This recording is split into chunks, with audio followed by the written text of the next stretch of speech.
Flamboyance prepares to come along and join them, goes in, and now they're set. The tab touch, better you bet, mate. They're racing. Sublime Image was one of the first of them to go. Riding Hood Fame, Prize Nemesis heading it off, however, after about 200. Going forward now on the outside is Del Sur. And right behind those is Aoka Frost and Indian Chant sitting 3 deep. A length and a half away, Rexford. Miss Flamboyance getting back. Sulphur Crested next on the inside from Son of the Sun. Back between those towards the rear is Winnifer. At the 1200 now to the riverside they go. Prize Nemesis settled in front from Del Sur at its girth. A length and a half to the grey Riding Hood Fame, and back on the inside then is the hot pot Sublime Image. 3/4 of a length away, 3 deep is Indian Chant. Aoka Frost is next, and down near the inside is Rexford, followed then by Miss Flamboyance, trailing up there 3 deep. Then Son of the Sun behind it, then Winnifer in the middle, and Sulphur Crested down on the inside under lock and key, and double wraps at the 750 with nowhere to go. It's Prize Nemesis though that calls the shots by 3/4. Running second is Del Sur at the 650. They're a length and a half. Sublime Image pushing up for Pike now, and around them goes Miss Flamboyance on her skates and around the outside of the field quickly before the home bend, being followed by Riding Hood Fame and then Son of the Sun. Back behind those to Rexford. Winnifer's hard at it. Back in the field, Indian Chant calling it a day. Sulphur Crested and Aoka Frost into the straight. 350 to run. Miss Flamboyance had hit the front on straightening. Pike now into the clear with the favourite. Sublime Image around heels and starting to let down quickly under hands and heels. 150 left to go. Miss Flamboyance and Sublime Image. Now he's forced to go for the Persuader on Sublime Image. Sublime Image and Miss Flamboyance, but the favourite gets the head in front. And Sublime Image has just won from Miss Flamboyance. Sulphur Crested was zigging and zagging its way through the field.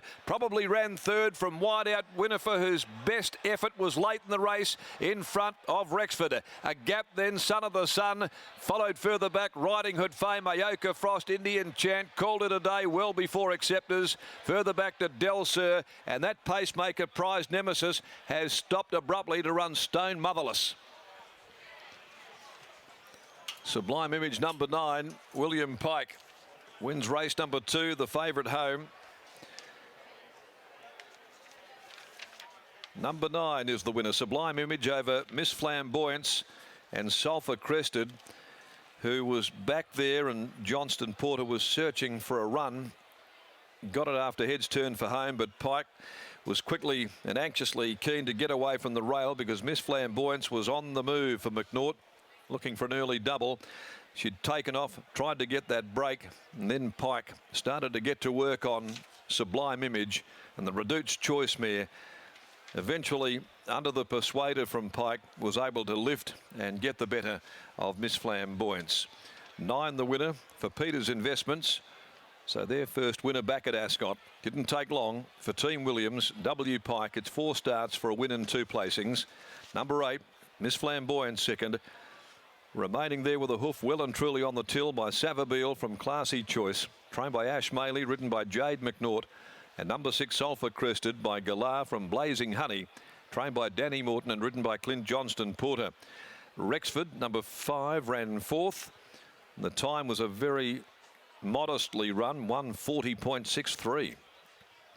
Gee, they dawdled. 1:40.63 will confirm that time. It's a short neck, 1 3/4.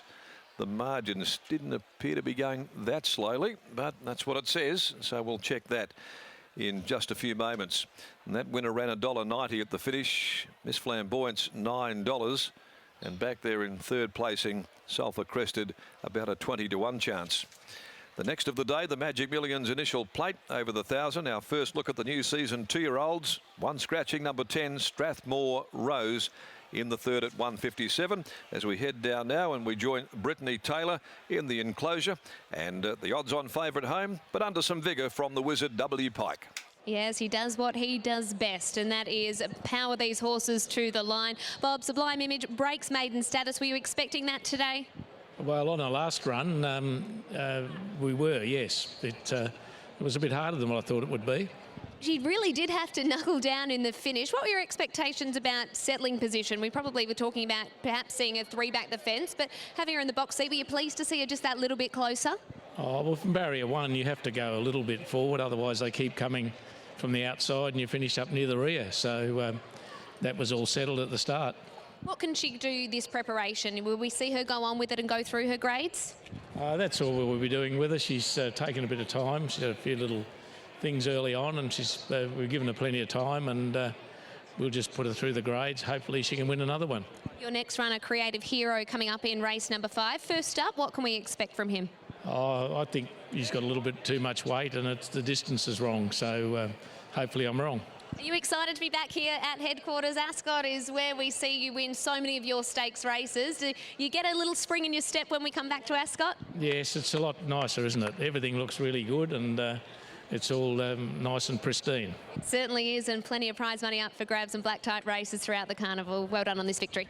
Thank you. Bob Peters, our leading owner breeder here in the West, takes out the second event, Sublime Image, breaking maiden status here, Scott. And I guess it required a little bit of vigour in the end, but it was a fairly easy watch in the sense of sitting in the box seat. Was a bit more comfortable than being 3 back the pegs. Certainly was, Britt. And there wasn't really a 3 back the pegs run there with Riding Hood fame just sitting off the fence. So Willie Pike was probably not quite in the box seat. He was almost half carting, if you can use that terminology here at the races, because he was probably a length and a half off that leader in Prize Nemesis, who didn't give much of a kick into the home straight. He got himself off the fence. He ended up probably 4 deep into the home corner, but when Jade McNaught made that long sustained run, it was the perfect horse to get onto the back of. Pikey, gate 1's always a little bit interesting. Did you expect to see yourself that close to the speed today? I was hoping to be somewhere there, but I know she's not one that normally travels close or strong, so it was more a hope than knowing. She really knuckled down late. Do you think she'll get over a fair bit further than just this mile? Yeah, I hope so. She relaxes well enough that it'd be a shame if we can't utilise it. And what about Neurologic in the next? It's always hard with these early 2-year-olds, but what sort of feel did he give you at Lark Hill? I was okay. I thought he was a very progressive. Trialled him twice. From one trial to the next, he improved a lot. So if he does that again from the trial to today, you just never know. Congratulations. I'm sure we'll be talking later. Well done. Yeah, thank you. William Pike, Grant and Alana Williams and Bob Peters combining with Sublime Image, breaking maiden status. These colours right there, the cerise and white, I think, they're ones that you'll be seeing plenty of this Ascot Carnival. The next race coming up is the one for the 2-year-olds. This is really exciting. It's the initial plate, the first time we will see these young horses. The last time we saw them was back in February at the sales, and now we see them step out for the very first time in a competitive environment, not far away at all.